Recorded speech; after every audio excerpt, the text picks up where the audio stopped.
Hey, Shalom, all praises, honor, glory goes to Yahweh Ba'Shem, Yahweh Shai Ba'Shem, or Chakwadash, double honors to the apostles and elders of Great Millstone, peace and blessings to you fellow brothers pushing out this word in truth and in sincerity. Shabbat Chanak, coming back with another lesson through the spirit and power of Yahweh Ba'Shem, Yahweh Shai Ba'Shem, or Chakwadash. And I want to do a lesson that was sparked by a question that a brother asked me, and I answered it, but it kind of sparked me to just actually do a lesson on it, and it was going into the versions, this word being likened unto a virgin, but really, as I was saying, the word is really the virgin is the men. The men of Yahweh Shemashah are likened unto virgins because they are undefiled with undefiled from these different philosophies, which these different philosophies and alternative wisdoms are likened unto women. So I have a couple of scriptures here. I wrote down some scriptures, just kind of going into, I have the parable here of the 10 virgins, as well as I want to go on to Proverbs 7, Proverbs 8, just to kind of get some more understanding on, wisdom being likened unto women. Okay, so actually, let me start, and we'll come back here, and let's start in Proverbs the 7, and we'll just see how the spirit moves from there. So this is Proverbs 7. I'm going to start at the top. I'm going to read a couple of verses here. Okay, now in the subtitle, the blue letter has the wiles of the harlot, because these other philosophies are likened unto a harlot, which is the total opposite of a woman that's a virgin. Okay? So this is Proverbs 7:1. My son, keep my words and lay up my commandments with thee. Keep my commandments and live, and my law as the apple of thy eye. So the law has never been done away with. Okay? Bind them upon thy fingers, write them upon the table of thine heart. Say unto wisdom, thou art my sister. See? And call understanding thy kinswoman. So we see here how wisdom is synonymous with a female. The feminine quality. You have the masculine and the feminine. The polar opposites, but they come together to make one. So this knowledge, this understanding, this wisdom is likened unto a woman. Okay, let me read that again. Say unto wisdom, thou art my sister, and call understanding thy kinswoman, that they may keep thee from the strange woman. See? So, a woman that's looking out for you, she can see that, hey, that don't deal with that woman. In a physical sense. Let's say you have a sister, you bring back, a girl you met, meet your family and stuff like that. And say your sister, she know about her. She went to school with her. Like, you don't want to deal with her, man. She been out there, man. She be playing dudes. That your sister's going to look out for you. Okay? This is what this wisdom is supposed to do. It allows you to see these other wicked philosophies which will defile you. Okay, we are virgins unto Yahweh Shema Shah. We have to keep that way. Once we came into this knowledge, this truth, we became those chaste men, not defiled with these other doctrines. That they may keep thee from the strange woman, from the stranger which flattereth with her words. So these other philosophies, okay, Christianity, Islam, conscious community, and the many facets of conscious community, really the many facets of Christianity and Catholicism, all these wayward doctrines, okay, they flatter, they're very flattering. They use big words, they play on emotions, okay. And a lot of people get caught. Okay, but if this knowledge, this truth is as your sister, as a kinswoman, it's going to look out for you. Okay, for at thy window For at the window of my house I looked through my casement, and beheld among the simple ones, I discerned among the youths a young man void of understanding. And this is how these wayward philosophies in which defile you, they get the simple, okay, a simple young men, okay, that have no foundation, that have no understanding. Pass through the street near her corner. So it's continually speaking about, these different philosophies, being a woman. Okay, in this part, in this case, a harlot. Okay, which a harlot is not a virgin. She's been defiled multiple times. Well, her job is to lay down with several different men. Okay, throughout the day to make money. Okay, so she's the total opposite of a virgin. Okay, we're supposed to stick with this truth and that and nothing else. Okay, the scriptures speak about this truth. You can't make this truth with any other book. Okay, like a mate, like you have a significant other, that's your mate. You come together in the consummation of marriage. You mate with each other, right? They say animals mating, you having sex. This is essentially what you're doing with this truth. Okay, passing through the street near her corner, and went through the way to her house. Because a woman, what do you do with a woman? You put time into a woman. You caress a woman. You enjoy the woman, right? And that's how you're supposed to do. That's what you're supposed to do with this truth. You're supposed to enjoy and ravish, make love to this truth. Okay? By getting into it. Just as you get into a woman. And this is what, 2/3 they put their time and their energy into these other philosophies in which defile them. But coming into this thing, you get cleaned up and you actually become a virgin. Okay? But you got to stay a virgin until the marriage. Okay? And we're going to go into that. In the twilight, in the evening, in the black and dark night. And behold, there met him a woman. See? This is all, poetic. This is all symbolic. But this is actually talking about wayward philosophy, not an actual woman. Right? There met him a woman with the attire of a harlot and subtle of heart. Let's look at this word subtle. Okay, attire of a harlot. Really, when you look at these other philosophies, Christianity and all that, right? It's really, that's a attire or a covering, the garments of a harlot. Okay? Because there's all type of mixture of philosophies within those doctrines. Did I get that right word? Let me just make sure. I wanted to get the word subtle. Yeah, nashar, natazayar. To guard, watch over, keep secret, to be kept close. Doesn't really give you too much. Hidden thing.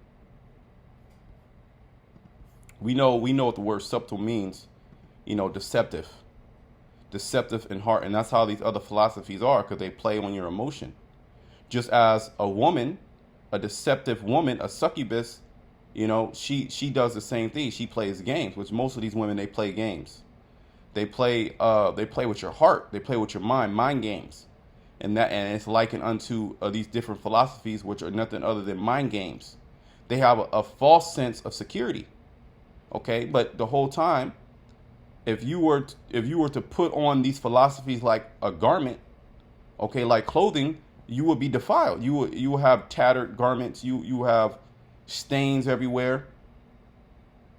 Okay, she is loud and stubborn. Her feet abideth not in her house. Now, we bring this out.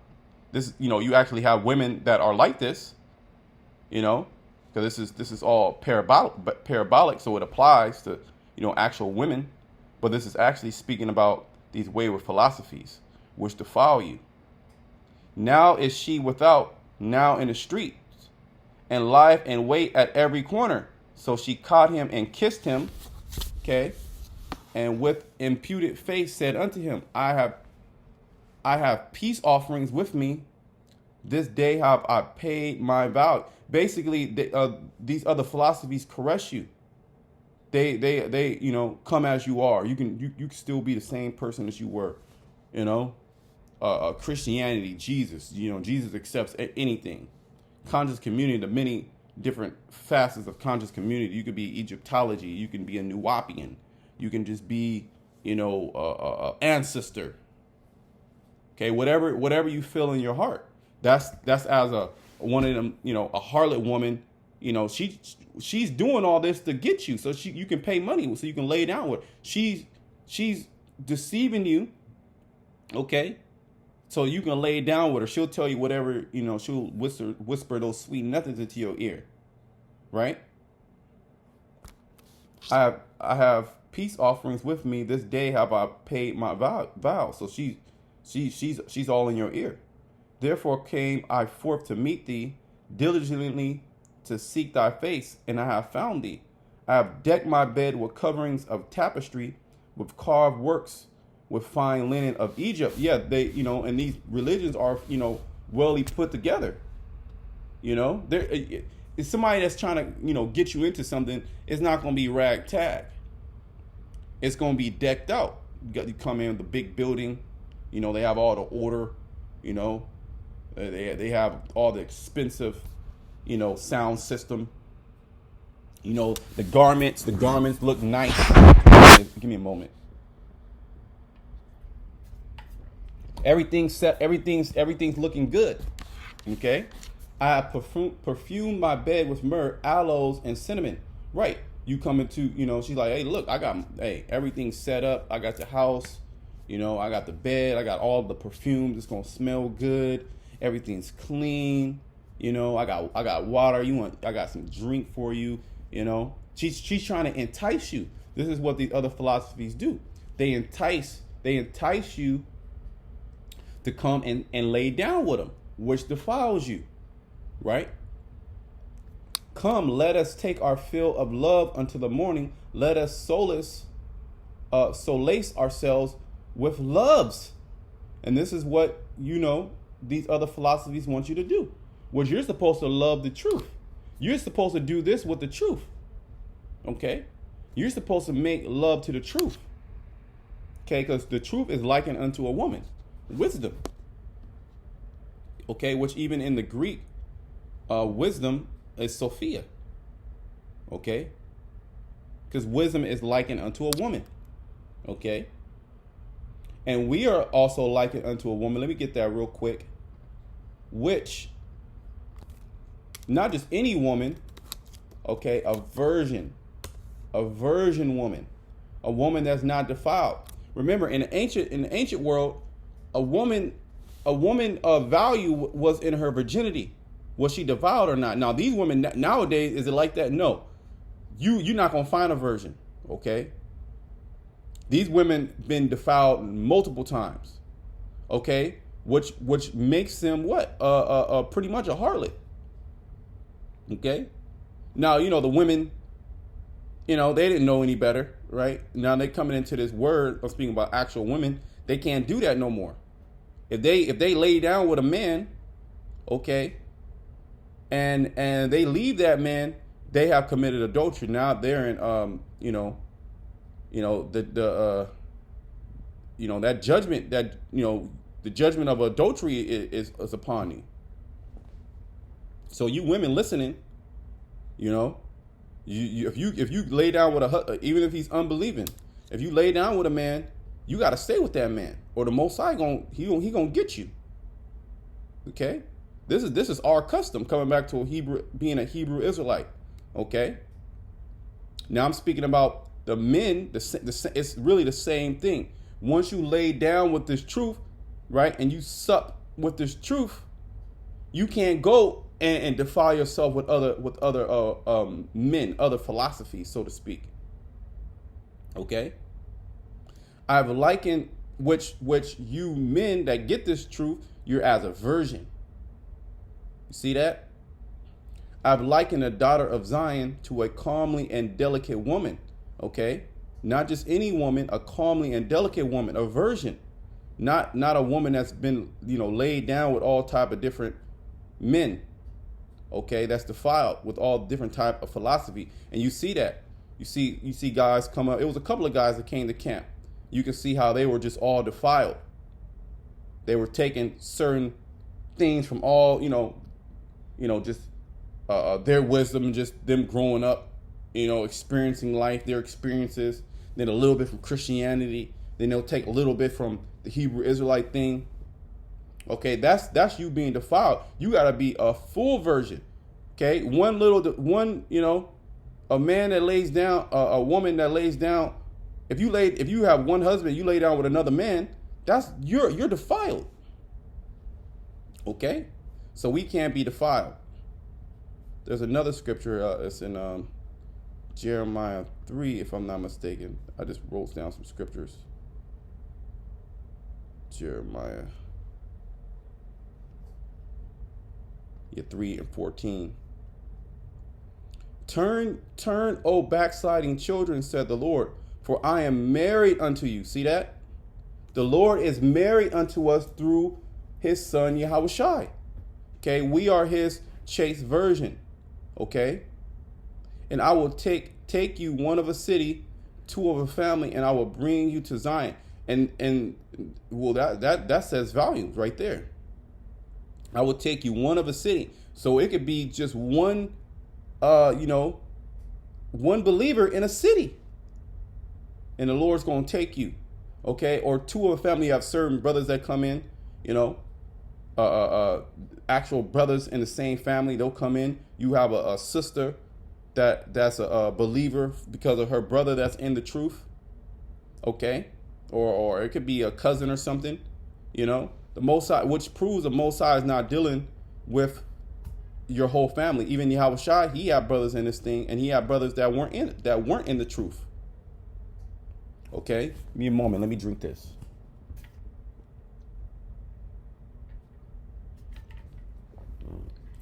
So the men that come into this thing, you are now, through the washing of the word, you have been made clean. Now you are a virgin. Okay, and we're going to go into some more scriptures on that. But let's go to, you know what? We pretty much got the point there. You can read, because it's pretty much speaking about wisdom and these other philosophies, which are likened unto women. Let's go to Proverbs 8. Let's read a couple verses here as well. Proverbs 8 and 1.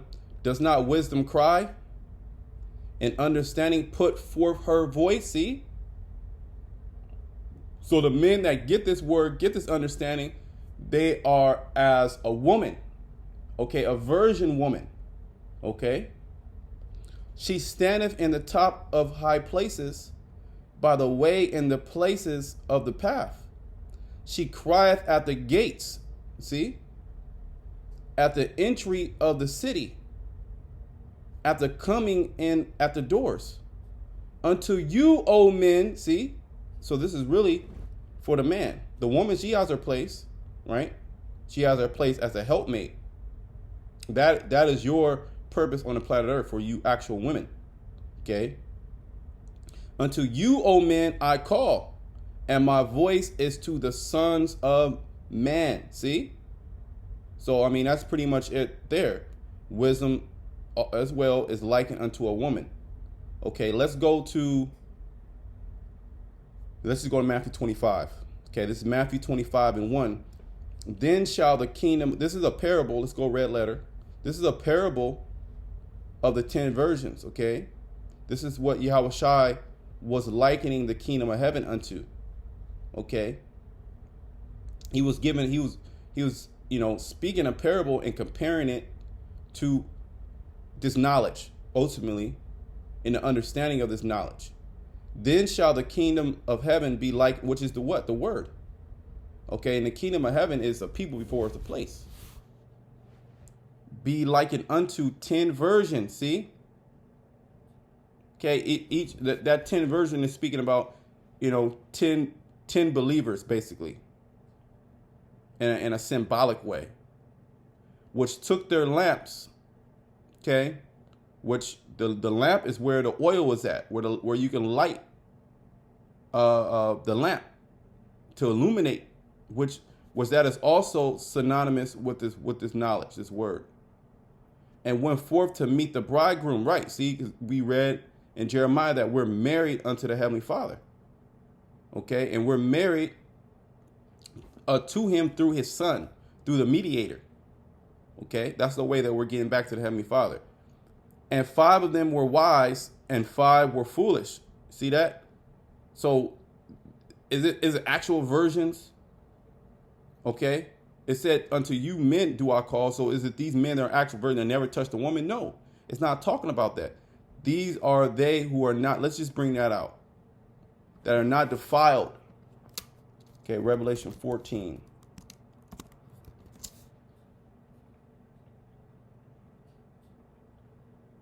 Let me start at 3. And they sung as it were a new song before the throne. And this is the song that we're singing right now. And before the 4 beasts and the elders, and no man could learn that song but the 144,000, which are the prophets being raised up in the last days.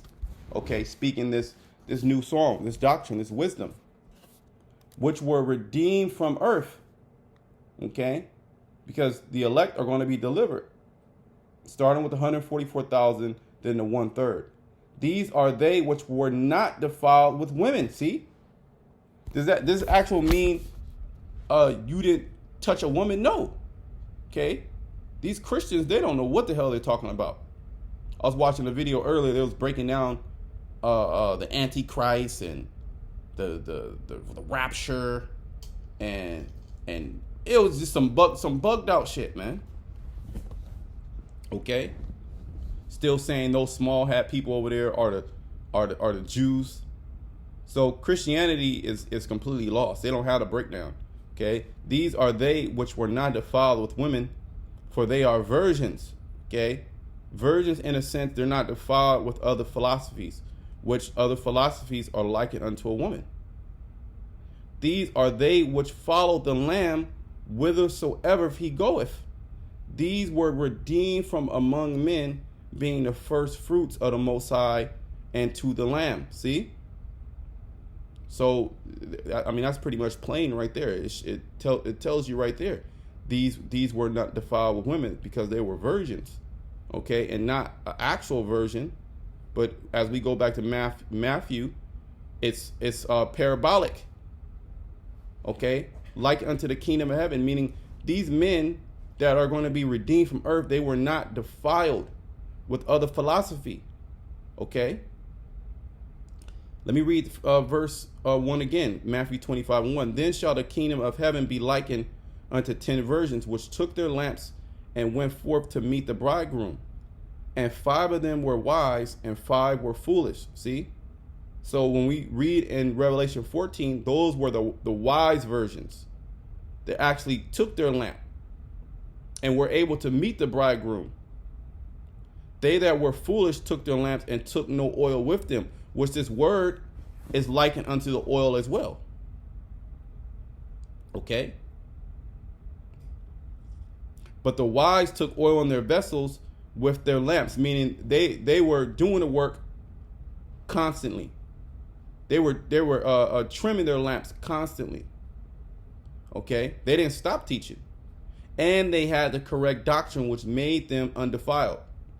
Because when the Lord comes back, your garment, your wedding garment, has to be pure white. Okay, it can't have any marks, meaning it can't have any, it has to be sound. What those marks and those stains are the stains of being defiled from these other philosophies, from these other ways of living, from these other doctrines. While the bridegroom tarried, they all slumbered and slept. Okay, because the process of time, the Lord going into the heavens, and then, the years up until now, okay, us going into slavery, all the different reincarnations, okay. And at midnight, there was a cry made, behold, the bridegroom cometh. So Yahushua, he's the bride, right? And I'm sorry, Yahushua is the bridegroom, excuse me, and we are the bride. Okay? And we have been espoused. Let's just bring that out real quick. First, I think it's 1 Corinthians. Let me just see. 2 Corinthians. 2 Corinthians 11. Right, 2 Corinthians 11:2. For I am jealous over you with godly jealousy. Right, the Most High has, well, this is Paul, right? But the Most High, he's a jealous power, okay? And we've been betrothed to him, okay? So when he comes back, through his son Yahushua, you gonna have Esau with your chip in him. Basically, he raped you. Esau raped you, and you didn't cry out. Okay, what's the law on that? Well, you both gonna be put to death. For I am jealous over you with godly jealousy, for I have espoused you to one husband, and that's Yahushua. Okay, and we're supposed to be chaste. Okay? We're supposed to be virgins when the Lord comes back, because we have been espoused to one husband, that I may present you as a chaste virgin to Hamashiach. Okay? And that's why Paul, he was getting the churches, prepared for the coming of the Lord. Okay, as we read these epistles now and prepare to be that chaste virgin when Yahushua comes back, to be, undefiled with different philosophy. Meaning we're not calling on another name. We're not calling on Christ. Okay, we're not calling ourselves an Egyptian, okay, an African. We're not calling ourselves black or a Mexican. Okay, we have that clean wedding garment on. But I fear, at least by any means, as the serpent beguiled Eve. See, so Eve got defiled because she let another man enter into her. Okay, not physically, but through her mind, she was deceived. Okay, and Eve was really, that's speaking about the nation of Israel in its entirety, the church. Okay, because we fell, okay, being that woman through his subtlety. See, as we're reading in Proverbs, how the harlot, she's subtle in heart. Okay, which the serpent came with another philosophy. So your mind should be corrupted from the simplicity that is in Hamashiach. See, so it's synonymous with, your thoughts, your mind. This is how you get defiled. You're not actually defiled because you lay down with multiple women or whatever, No, it's because you laid down with multiple, or even just it only has to be one other philosophy, one other way. There's only one way. John 10. Okay, let's just finish this up. Matthew 25:4. But the wise took oil in their vessels with their lamps, while the bridegroom tarried. They all slumbered and slept. And at midnight there was a cry made, behold, the bridegroom cometh, go ye out to meet. So we don't know when the bridegroom is coming, exactly the exact time, but we're preparing for the bridegroom to come. We're making sure that we're chaste. We have those chastity belts on, so to speak. Okay? We're not letting no other philosophy enter into us and defile us and corrupt us. Okay? So when the Lord comes back, we have that token of our virginity. Okay, spiritually. Okay? Then all those virgins arose and trimmed their lamps. And the foolish said unto the wise, give us of your oil, for our lamps are gone out. But the wise answered, saying, not so, lest there be not enough for us and you, but go ye rather to them that sell and buy for yourself. So there were certain virgins that defiled themselves. They weren't ready. They weren't ready for the return. And while they went to buy, the bridegroom came, and they that were ready went in with him to the marriage, and the door was shut. Afterwards came also the other virgins, saying, Lord, Lord, open to us. But he answered, said, verily I say unto you, I know you not. Wherefore watch, for ye know neither the day nor hour when the Son of Man cometh. So it's not actually speaking about men that lay down with women. Okay, it's speaking about watching the coming, okay, and being active in this thing, teaching, okay, and not being defiled with other philosophy. There's a philosophy out there that you don't have to teach. There's a philosophy out there that you don't have to work. You could just, when the Lord comes, you know you're Israelite, so you just gonna make it. Nah, that's you being defiled. Okay, so I think that's pretty much it on that. Let me see if I had any other scripture. That's pretty much, that we're good. We're good.